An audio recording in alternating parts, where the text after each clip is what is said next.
The first day of school was supposed to be filled with respect, excitement, and curiosity, but what happened inside the crowded auditorium left everyone silent. The principal's son, arrogant and untouchable, shoved the new teacher at the lectern as if she didn't belong. Gasps echoed through the hall. Students froze. Teachers held their breath. But then, she straightened her back, looked him directly in the eyes, and said 5 simple words that made his smug grin vanish in an instant. No one had ever seen him like that before, not even his closest friends.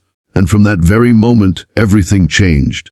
She had walked into this school carrying more than just books and papers. She carried scars of battles no one in the room could imagine, lessons earned through hardship, and a determination stronger than anyone could see on the surface.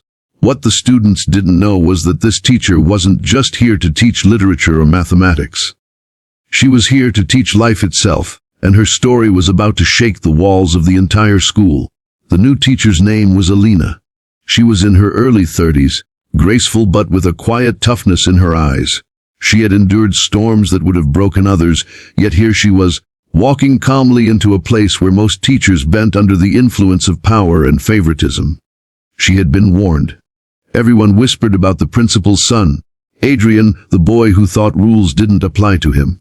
He humiliated teachers, mocked classmates, and carried himself as if he owned every hallway. No one had ever stood up to him and won.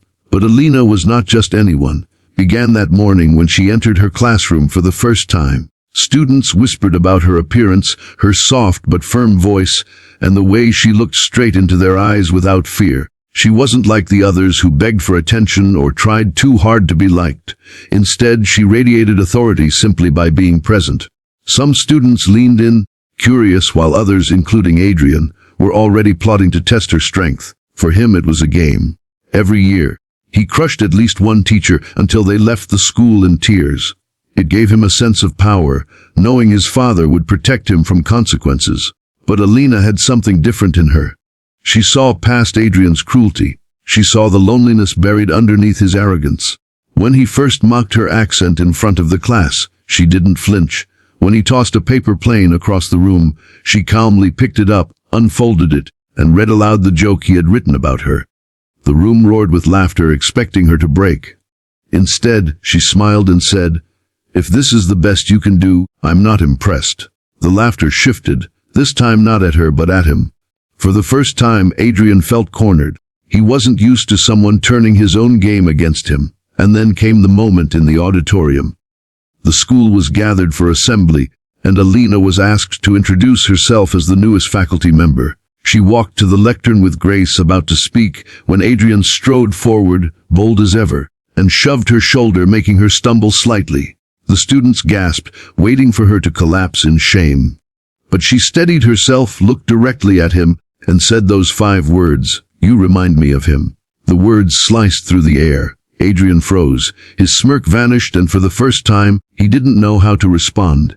The students whispered, confused, trying to understand what she meant. Alina didn't explain further. She simply continued with her introduction, her calm voice filling the hall, leaving Adrian standing in silence, more unsettled than he had ever been in his life. Opened with Adrian haunted by those words. He couldn't stop replaying them in his mind. "You remind me of him." Who was him? Why did she say it like that, with both pain and strength? He tried to laugh it off, but deep down he felt exposed.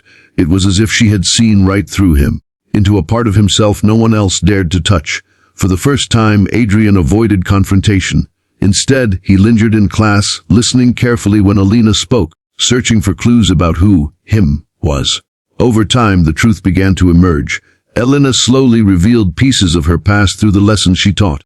When discussing history, she mentioned how her younger brother had once believed he was invincible, bullying others to hide his own struggles until it led to a tragic end.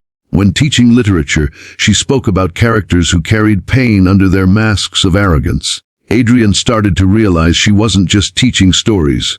She was speaking about real life, about someone she once loved who had walked the same dangerous path he was walking now. The more Adrian listened, the more something inside him began to shift. He started noticing how lonely he felt, how even his so-called friends were only there because of his status. He thought about his father, The principal who scolded teachers but never him, who gave him everything except the one thing he truly needed: guidance. And slowly, against all odds, Adrian found himself respecting the very teacher he had tried to humiliate. But the real turning point came weeks later, when a group of seniors cornered a timid freshman in the hallway. Normally, Adrian would have laughed or even joined in. But this time, he heard Elena's voice in his head, steady and strong. "You remind me of him." Without thinking, he stepped forward, shoved the bullies away, and stood between them and the freshman. The hallway went silent. No one could believe what they were seeing. Adrian, the untouchable troublemaker, was defending someone instead of destroying them. That moment spread through the school like wildfire. Elena didn't praise him in front of everyone, but later, when he lingered after class, she gave him a look of quiet approval. That single look meant more to him than all the applause he had ever received. It wasn't about fear or dominance anymore. It was about becoming someone different, someone better. By the end of the semester, Adrian was no longer the boy who shoved teachers at lecterns. He had become the boy who others looked to for protection, who carried himself with a different kind of strength. And it all began with 5 words spoken by a teacher who refused to bow to arrogance, who chose instead to reach deeper, past the mask, and touch the broken soul hiding beneath. The message was clear: one act of courage, one moment of truth, can break cycles that seemed unbreakable. And sometimes, it only takes 5 words to change a life forever.